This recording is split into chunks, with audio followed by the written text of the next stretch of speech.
step on key issues about our future as players in the digital domain. Tonight's discussion is about creators and influencers, whose role has tremendously grown over the last few years.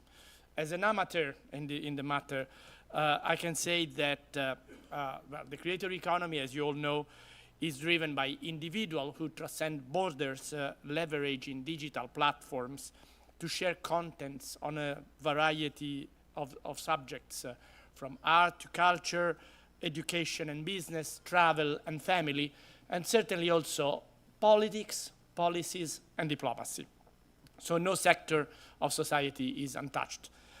A well-known research in 2023 by Goldman Sachs estimated the volume of creator economy at 250 billion, projecting it to almost $500 billion in 2027, and according to other studies, will reach 850 billion by 2032. Around 300 million people worldwide are identify as creators. The number of people with full-time jobs as digital creators only here in the United States jumped from 200,000 in 2020 to 1.5 million, 1.5 million, 1.5 million in 2024, according to another study by the Interactive Advertising Bureau and the Harvard Business School.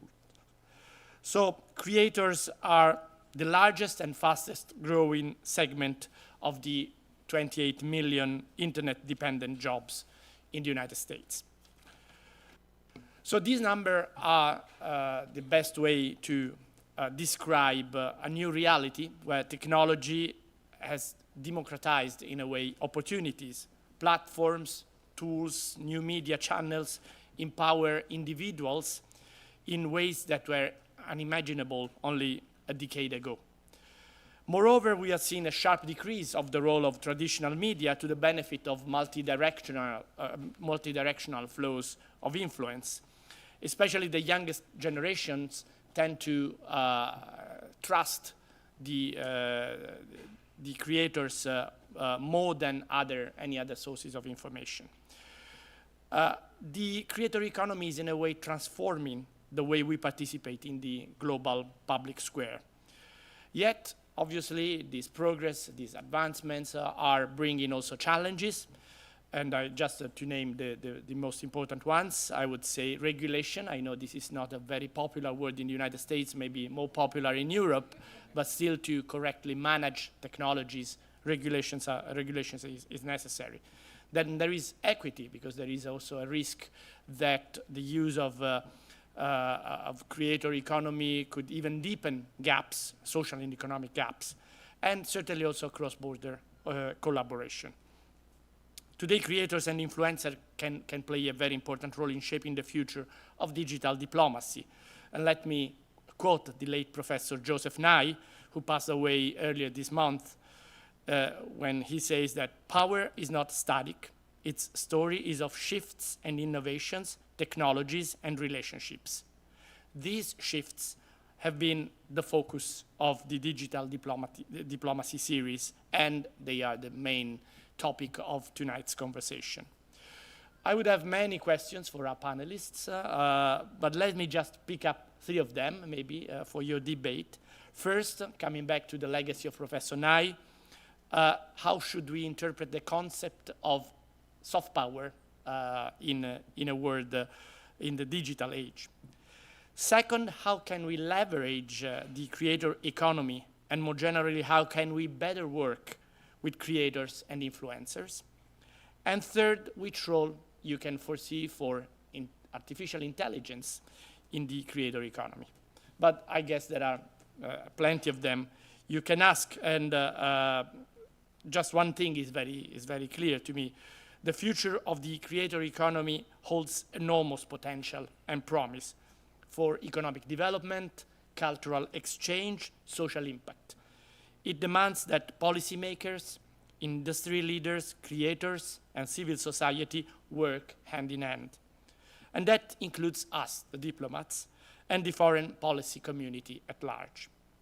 So I'm very confident that tonight's panel will surface valuable insights on how we can shape this future together, responsibly, creatively, and inclusively.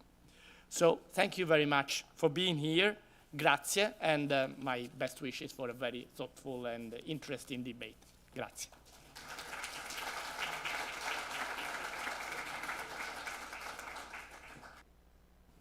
Thank you so much. Let me actually introduce the panel for tonight's Digital Diplomacy series here at the Embassy. Kaya Yuriev, if you want to, actually, all of you, if you can take your seats. She is the Creator Economy Team Leader at The Information.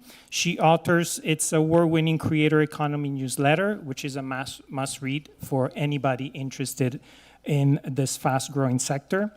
The newsletter, it's also the 2022 Webby honoree and the winner of an honorable mention as 2022 Best in Business from the Society for Advancing Business Editing and Writing. Previously, Kaya covered technology and social media platforms at CNN, and she started her career in journalism at The Street. Next up is Sabino Curcio, who I met just last year at the White House. Sabino is one of the co-founders of Growing Up Italian, together with his cousins, Michela and Rocco. Since its launch in 2017, Growing Up Italian has gradually turned into a real digital phenomenon with almost 400 podcast episodes and a powerful online community with almost 5 million followers across platforms.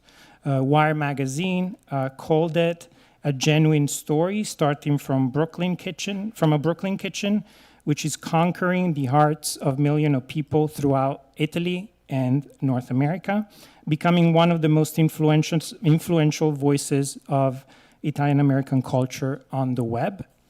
Wire added about Sabino and the team, they are the real strength of Growing Up Italian was the ability to evolve, transforming Italian-American stereotypes into a starting point to explore broader themes and hosting leading figures of Italian and Italian-American culture. Next to Sabino is Janice DeGarmo. We're happy to have the Crack Institute. Unfortunately, there's a little misspelling in the name, my fault. She's the Chief Operating Officer at the Crack Institute for Tech Diplomacy at Purdue University. Janice is a former US official with over 15 years of service at the US Department of State. At State, she was director of the Office of Management Strategy and Solutions, delivering strategic insights and business transformation to improve the agency's management platform and advance foreign policy goals. She was previously the executive director of the Bureau of Information Resource Management and Bureau of Administration. And last but not least, Jamie Franklin Chandler. She's the founder and CEO of The Conservateur, a fast-growing fashion and lifestyle platform with a very large following on social media. Politico called The Conservateur the conservative answer to Vogue magazine. After graduating from UC Berkeley in 2020, Jamie founded The Conservateur to capture America's quintessential style and traditions. Jamie's previous work experience include the US Senate, the Trump campaign, the Trump White House, and Fox News. So a round of applause for our panels today. Kaya, you have the floor.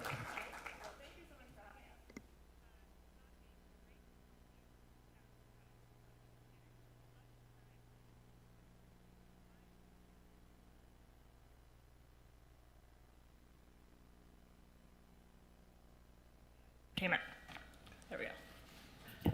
This one's good.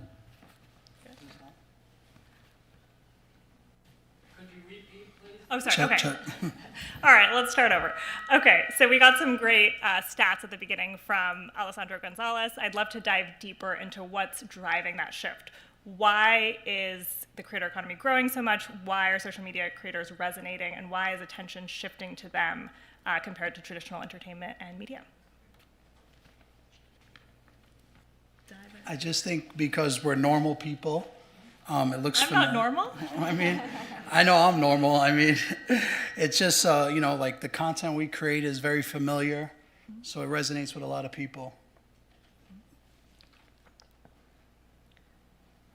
Yeah, I think it's interesting. I'm going to zoom out for just a quick second, and then I'll talk about the creator economy and why I think it's so important.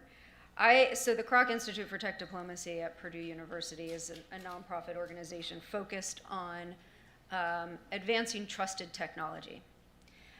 Our founders worked for some time at the U.S. State Department. They left with an imperative that tech diplomacy can't possibly be left to our officers in uniform and or our diplomats in suits, right? Tech diplomacy is about bridging our technologists, our business leaders, academia, and our policymakers to ensure that we're adopting trusted technology. And so more and more, as we see technology becoming part of sort of the broader part of every single industry, whether it's fashion or farming or financial, or we see that technology is influential in shaping all of these industries. And all of these industries need help sharing how their industries are changing. They need help advancing their objectives. And so more and more, they're starting to look to the creator economy because they're realizing that the creator economy owns the platform. They own their influencers, right? They own their particular segments. And people are seeing those creators as more relevant. They're seeing them as more authentic. Right, to your point, they like you. Yeah, sometimes. And so diplomacy is really moving from agency channels and Rolodexes and institutional events to creator-led storytelling and co-creation of narratives. And so, all to say, a very long-winded way to say, the creator economy are basically extensions of diplomacy. Right? They're helping to shape narratives with really important audiences, and more we're seeing that there's no way that tech diplomacy and that way of bridging what they're doing and what technology is shaping needs to be further integrated. So I think that the creator economy is incredibly important in shaping technology and shaping diplomacy and how we're trying to get out in the world. So the US is obviously a huge country, and a lot of our media tends to be based in DC and New York City. And then, I think other cities across the US obviously have their local newspapers and everything. But a lot of people talk about there's a ton of negatives and downsides. I'm a mom, so I know growing up in the technology era and everything is scary, especially being a parent. And I come from the Gen Z generation, and so this has kind of been a part of my life basically since I can remember. And so, sometimes I am sad about obviously the negativity and the downsides that come with phones and technology and everything, but there's a lot of positive things that have been able to connect people. And so when I started the Conservatoire, it was really to connect women that just didn't feel like that they were represented in DC and New York City or in LA by how people thought there. And so we're very proud that we're able to represent women from across the country that aren't typically represented, whether you're coming from Montana, Iowa, or Florida. And so I think why the creator economy has become so big in culture and politics is that people are hearing voices that might not be represented in traditional media. And I think there's a lot of trust that people have when they follow somebody and they get involved in their lives and they really become attached to them in many ways. And so I think you've seen through X and on social media how we've allowed a lot of free speech in the US on there, and there's just been this boom of independent journalism that's just been fantastic. And the amount of incredible work that comes from people just doing this on their own, and freelance journalists that are exposing this, exposing that, or creating a new dialogue and discourse online has been just so fantastic, and I'm really thankful to live in this era for that reason. Maybe we can start with you, Sabina. What's the relationship between the platforms? So I'm talking the big social platforms, the YouTubes, the TikToks, the Instagrams, with creators. And what have you worked directly with them? What's sort of the dynamic between the creators and the big tech platforms? Obviously, you use them for distribution. Do you mean as far as like Do you have a Instagram? TikTok person? No, that I you wish talk I to? did. You know Okay. somebody? No. So I think that points to the issue, though. Yeah. There's millions of creators, and only, a lot of people work at these platforms. But what are sort of the pros and challenges Well, of the big platforms? I mean, I don't know if anybody's ever experienced, but if you ever have an issue with Facebook, it's impossible to get in touch with anybody. Instagram and Facebook are the same thing, Meta. But yeah, I had my Instagram hacked, and it took me months to get it back. So What did you do? I sent 100 emails, but eventually, someone responded. But they definitely need to do better on that side. How important are these platforms for your distribution and reaching an audience? I mean, it's everything, and we distribute across everything. So when we make a video, it gets released on TikTok, Instagram, Facebook, Snapchat, Twitter, or X, I should say, and YouTube. So we really post across everything. I would just, I want to make a quick point on platforms. I think I think these platforms are incredibly important, and they are extensions, right, of how we are promoting trusted technology. I think it's really, really important that creators ensure that they're posting their content on trusted platforms, right? So think twice about what platform and how those platforms are, how data is going back to particular, if there's a platform that may or may not be controlled by a techno-authoritarian. Is there one you have in mind?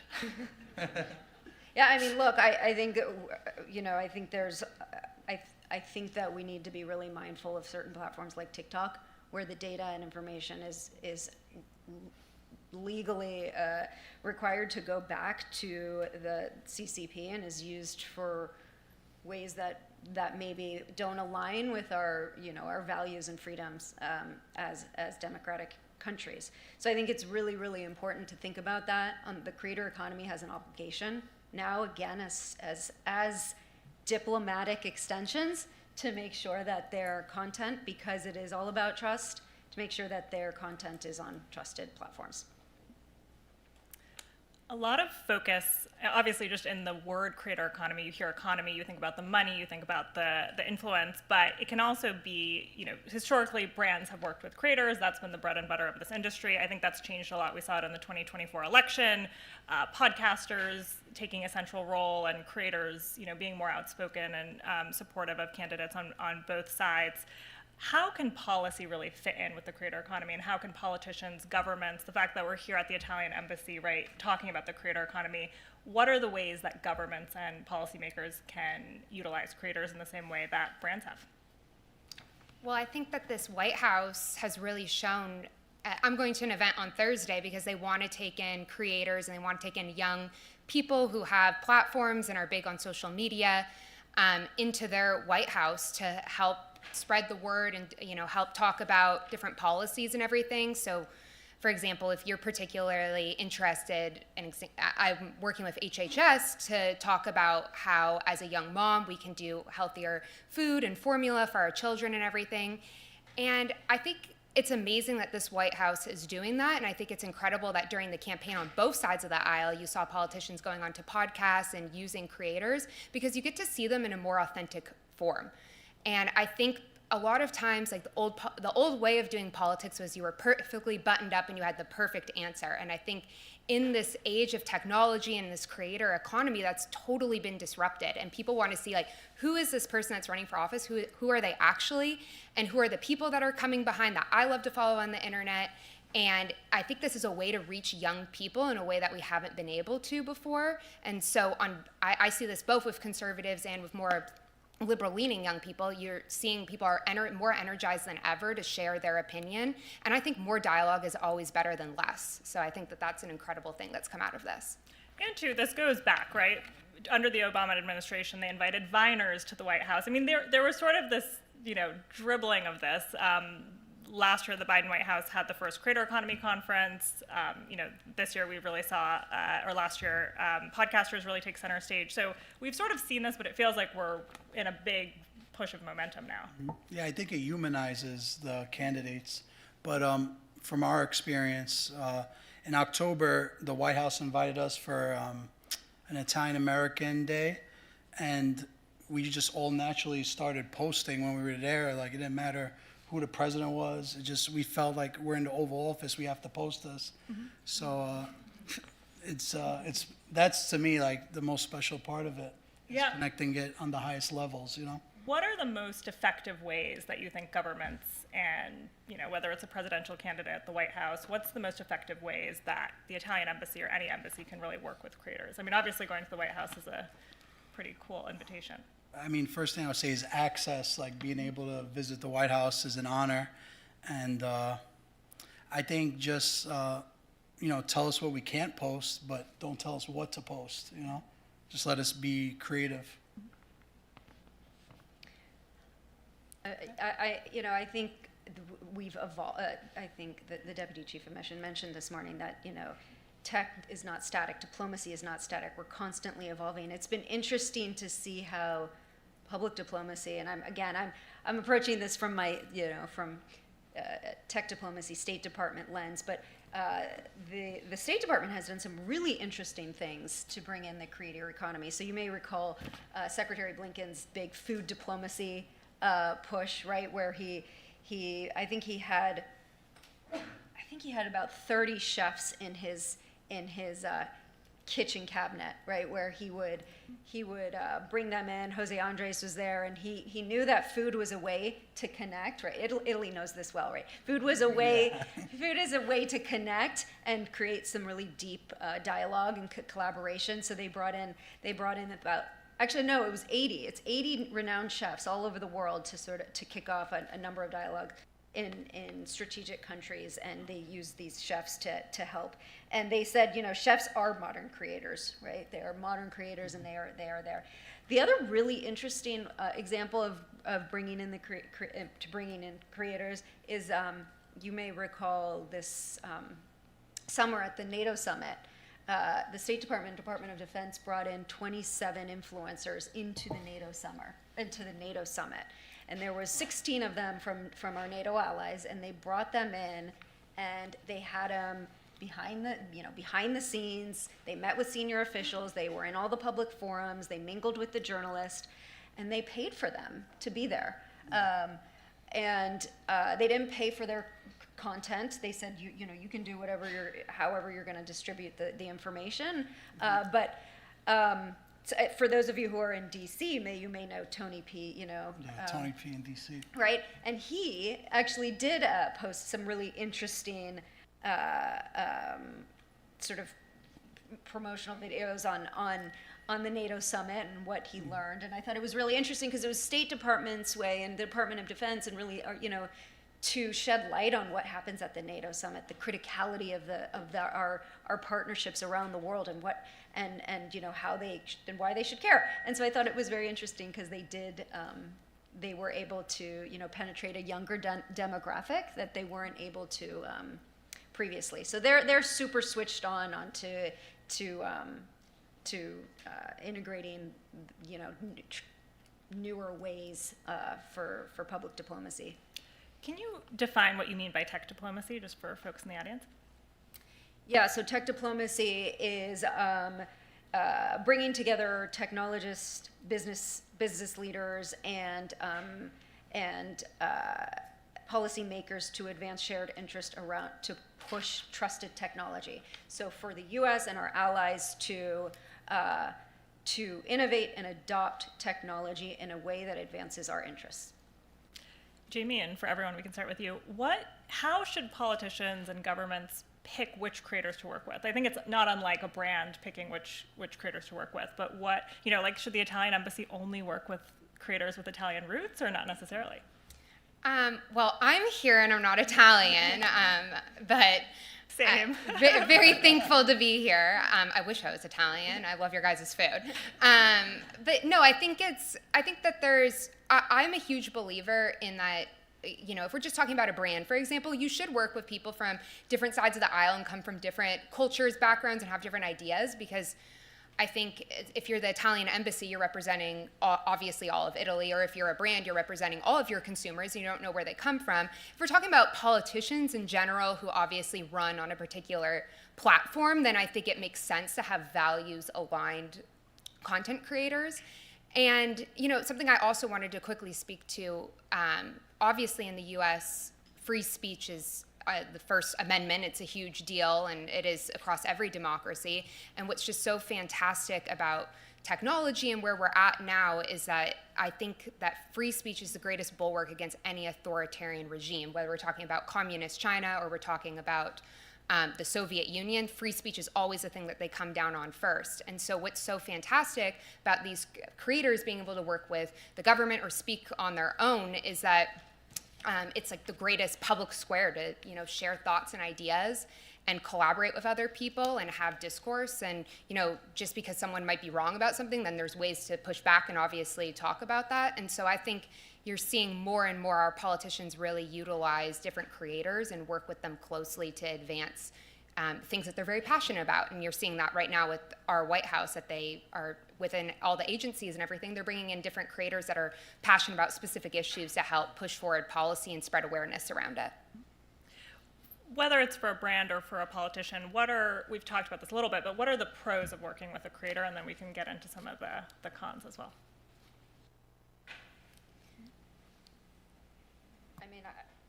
I think its bottom line is the economic, social, and cultural influence that creators have is undeniable, right? They speak to an audience. They're trust. I think that the word you said, Jamie, is so important. They're trusted by their audience, and in this age of digital advancements and misinformation and disinformation, I think trust is ultimately the currency for success.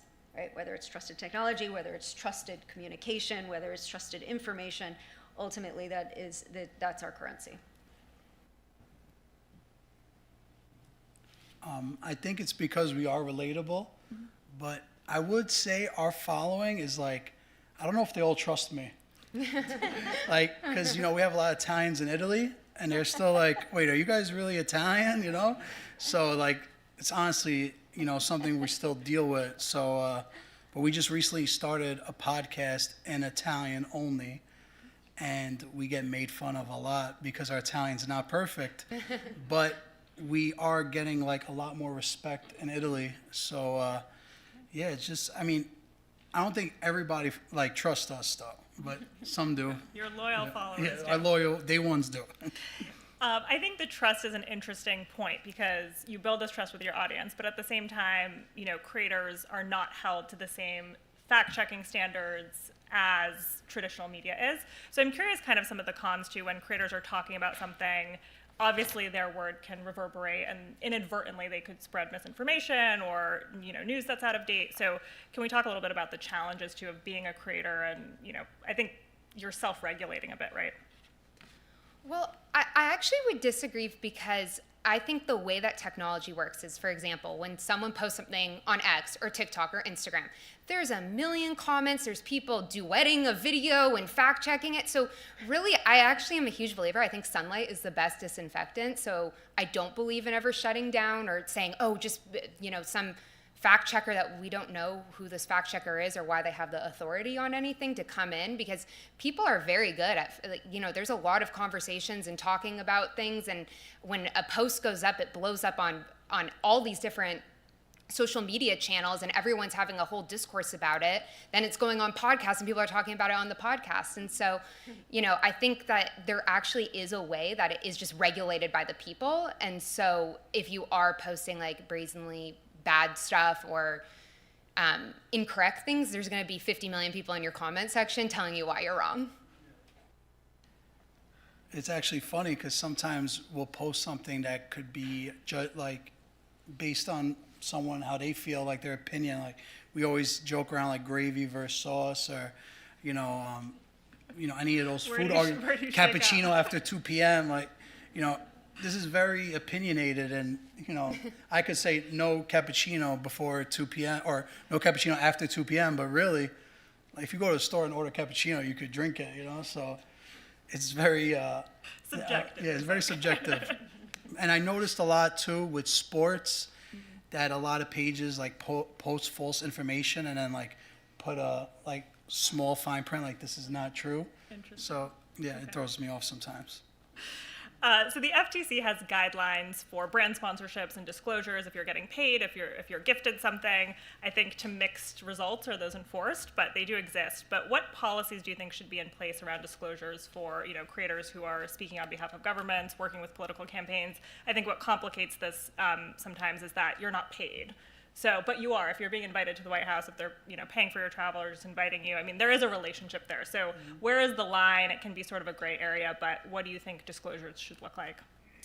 Well, I've worked with this White House a few times, and they've never paid for a single thing, or they've actually never told me I need to post this or say this or whatever. They are like, you're free to speak to the media, you're free to talk about this. And I think that's because when you have a trusted relationship with people, and obviously you're having people come on that have our values aligned on those.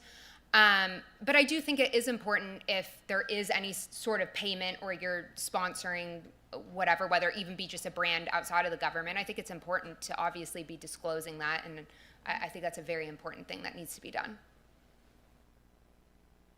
Yeah, a little hashtag ad. It goes a long way. What does that look like? Is it the same thing, hashtag ad, when you work with the Well, government? when you put the caption, the last thing, maybe you even skip a couple lines, but hashtag ad and you put paid sponsorship. That's what we do usually, but yeah, not from the government. It sounds like often these opportunities with politicians and governments are not paid. So if you could speak a little bit more to kind of reasons why creators are open to doing these things, not for payment. Obviously, it's still their time and creators are busy. So why is this important? Is it just causes that resonate with them? And is there a reason that governments or politicians are not able to pay often? Yeah, I'm not aware exactly about the laws around. I think campaigns can pay creators, but I They don't. have to disclose it, I think. Yeah, I don't think Yeah. that the U.S. government can pay a creator. I know so in the previous, I mean, I do know that the Office of Global Partnerships at the State Department had created a creator I'm not sure exactly what they called it, but a creator partnership office. And they did pay for travel for the 27 influencers that they invited to the NATO summit. So there is a mechanism. It's not as common, just like it's not, they might not be paying a journalist to come to their event. Because they know that those journalists and those influencers are otherwise influencing and monetizing in different ways. So I think there's that. I do think, I think I read somewhere that there was like 3,200 new regulations issued in 2024 for the creator economy, right? As they try to figure out how to manage this, but also maintain, free speech and the idea of promoting information and transparency. But I do think, there's an obligation to the creator of the creator economy to make sure that they're posting factual and truthful information. And I do think those real-time disclosure tags are really important. But it is a complicated issue in terms of regulation. We are also starting to see some state laws, particularly about child influencers. So families often, become famous through their kids. So there's some laws that are starting to come up on the state level of, making sure that earnings for those kids are put into trusts and all that stuff. We're going to go to Q&A in a moment, but I do want to touch on AI. It's amazing that we've made it this long without saying the words AI. But curious, Jamie and Sabina, are you using AI at all? How do you think AI will impact the creator economy?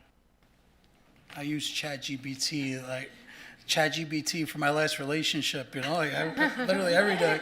I think so, but ChatGPT is literally, I remember when we first started the podcast and we would have a guest, I would have to do a lot of homework, leading to the week. But now, if you literally type in the guest, it's almost tells you what you're expected to ask them. So yeah, ChatGPT, AI is definitely the future.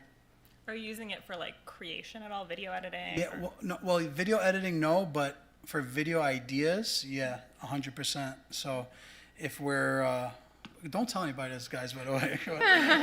This is streaming on YouTube. No, but, you know, we're like forced to be creative every day. And sometimes I'm just like, I don't know what to do next. Like I said prosciutto wrong 100 times already, you know, but it's literally like we type the situation we're in and like we need to create some kind of skit or, you know, social media concept from this. And it literally gives you a game plan. It's wild.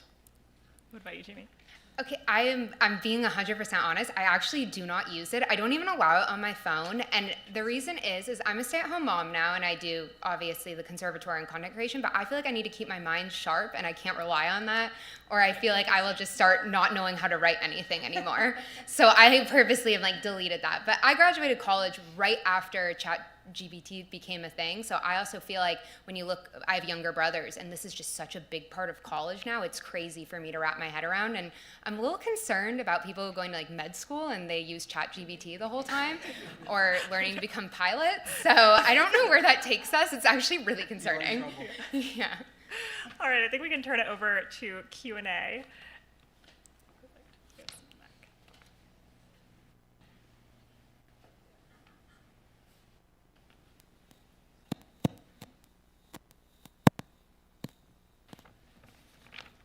Sorry again.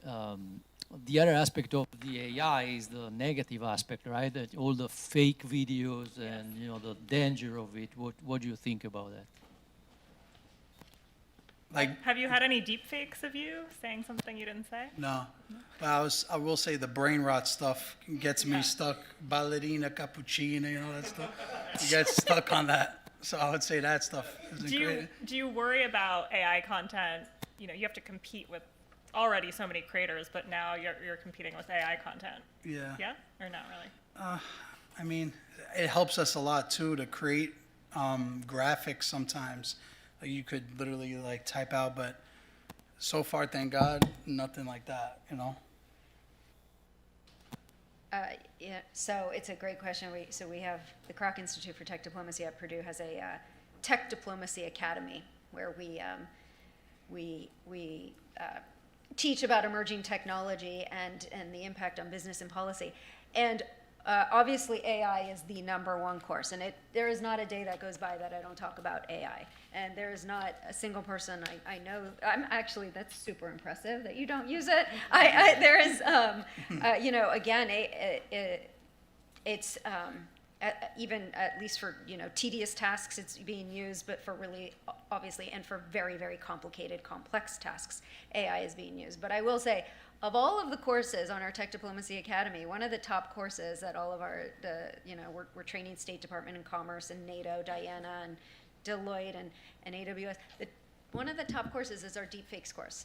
And it's because it is being used. I know we've had videos of our CEO before sort of replicated online. So it is very real, and I think one of our responsibility as citizens and innovators and creators and frankly anyone is just to understand, like go into AI eyes wide open, right? There are it is going to change I don't even think in 2 years we know how much the world is gonna change because of AI.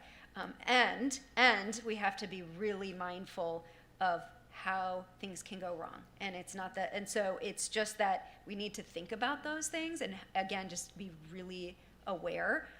With all to say, there's so much goodness that can come out with AI, right? Whether it's in the health industry or bringing digital inclusion to the entire world. But we do have to be mindful. And deepfakes, I would encourage, you know, love to, Tech Diplomacy Academy, it's open here to everyone. And deepfakes is a top course. Hi, my name is Maddie, and I'm in digital communications for another embassy, the European Union's delegation. And I had a question because I think a lot of influencers and creators have become popular because mainstream society doesn't trust institutions and legacy media. So now that these brands are coming back and trying to get into your space, Is there concern that working with brands or working with institutions, with governments, is going to kind of tarnish your very independent image, and maybe brands, will eventually, that kind of collaboration will lose popularity? Or do you think there's still benefit in brands working with you guys because you have enough power to help brands reach new audiences? Thanks. Well, I would just say I think it's a balance, right? Like, creators have to make money, and I think followers understand that. And when there's I hate the word authentic because it gets so overused, but I think you can tell when a creator is just reading a script. So I think there's a balance where the creator has to, these guys can speak to it better, but you still have to use your voice and not be slotted into a commercial, basically.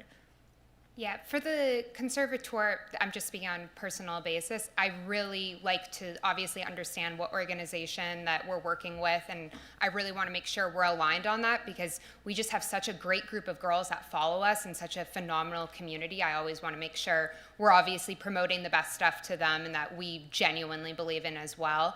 And I think your point as well, there has been, unfortunately, a huge loss in credibility with a lot of these mainstream news outlets and institutions where people have lost a lot of trust in that. And so that's why creators have obviously become such an important part of the discourse and dialogue online. And, I think you're right that there are starting to be changes in that, but I think now, for a while, I think we're going to continue to have creators be at the forefront of a lot of these conversations. Hi, good afternoon. I have a question for Sabino and Jamie. First of all, I want to say, Sabino, you really triggered me when you talked about gravy and cappuccino after 12 noon, but we're not going to go Which one is it? I say sauce and There you go. cappuccino before 12 noon. 80 percentile right there. So the question is for the youth. When I talk to my nieces and nephews back at home, a lot of them are interested in being in your position. Congratulations to where you're at. Any advice that you have for the youth as they think about their current studies and their career in the future, how they can someday achieve your type of status and following? Thank you. Consistency. I mean, we've been doing this for almost 8 years, and I haven't skipped 1 week doing a podcast. Like, it's almost 400. I think it's 370-ish, but we never skipped 1 week during the pandemic. I was on Zoom talking to people. And yeah, just showing up and putting stuff out there and not worrying what people think really about what you're putting out there. If it's true to you, put it out there. A lot of my peers, they're very nervous to post things because they don't think it's going to do well. Like, I'm the opposite. I post it, so just being consistent. I think it's really hard to put yourself out there. And my co-founder's here, and when we launched the Conservatoire back in 2020, it was a crazy time, and we received so much hate, I can't even begin to tell you. And it was really hard putting yourself out there and obviously putting your reputation on the line.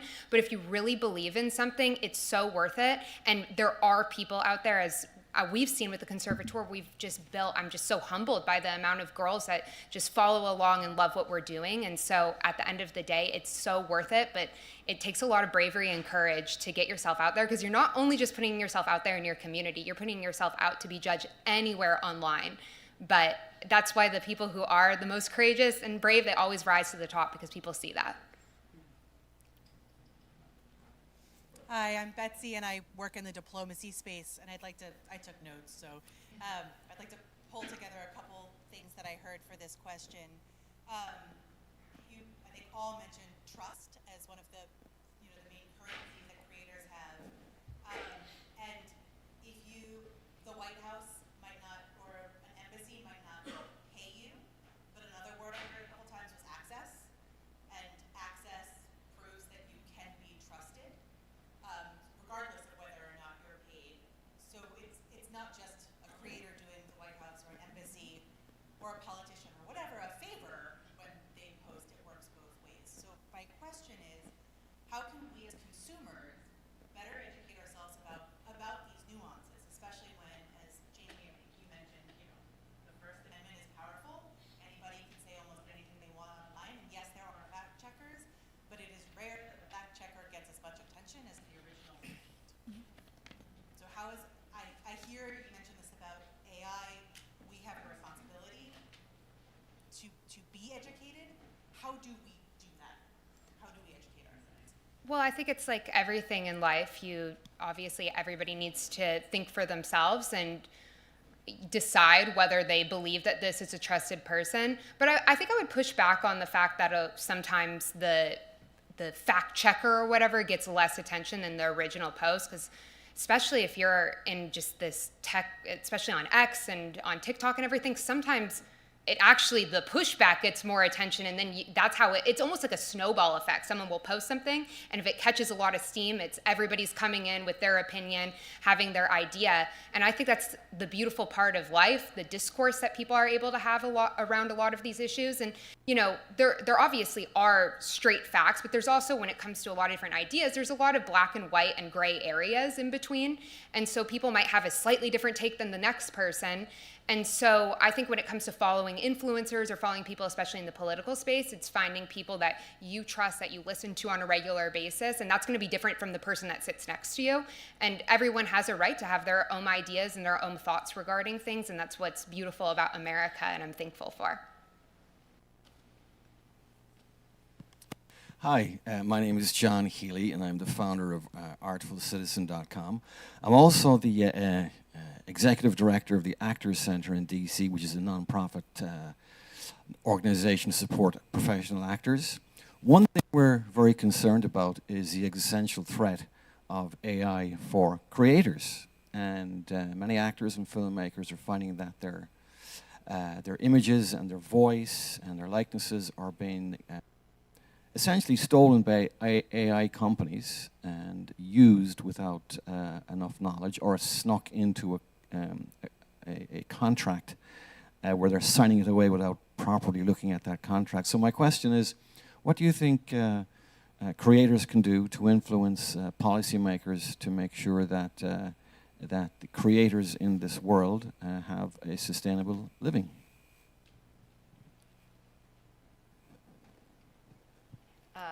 I'll start us off, but I would say being at events like this, right?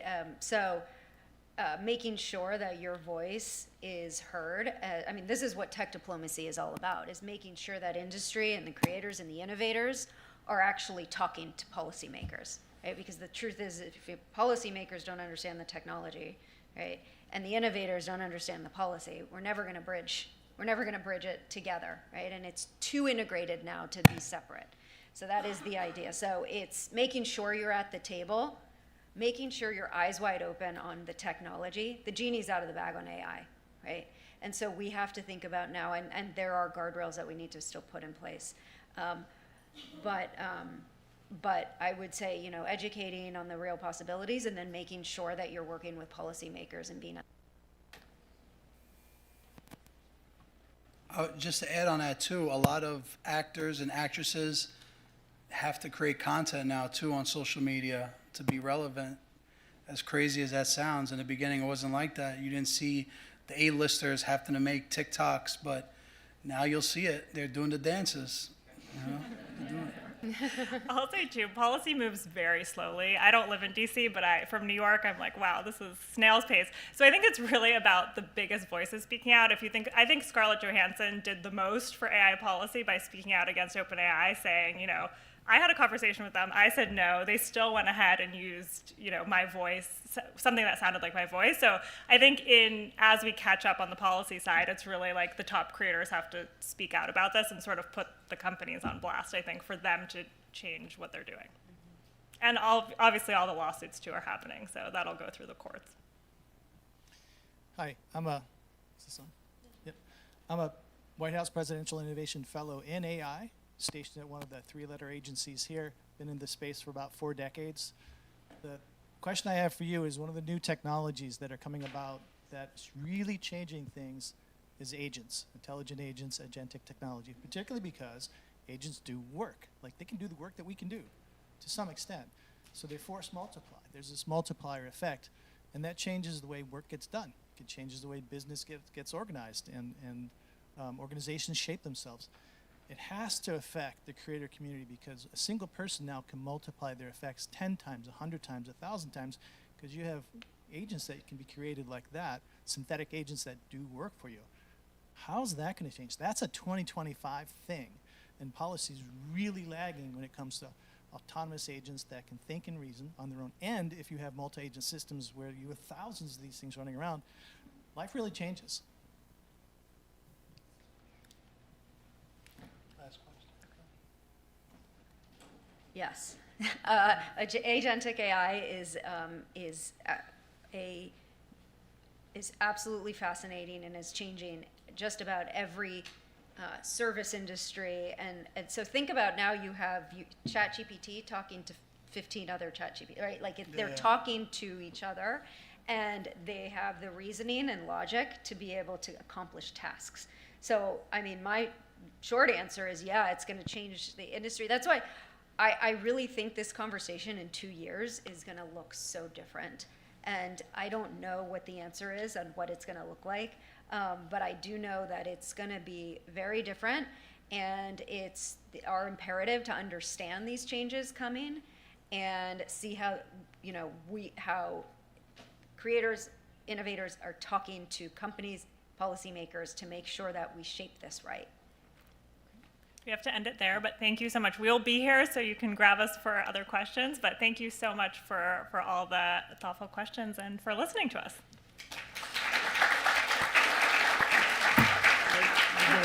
All right, thank you so much to our panel. There's going to be a little cocktail reception outside, so if you want to head out, thank you so much for being here today. It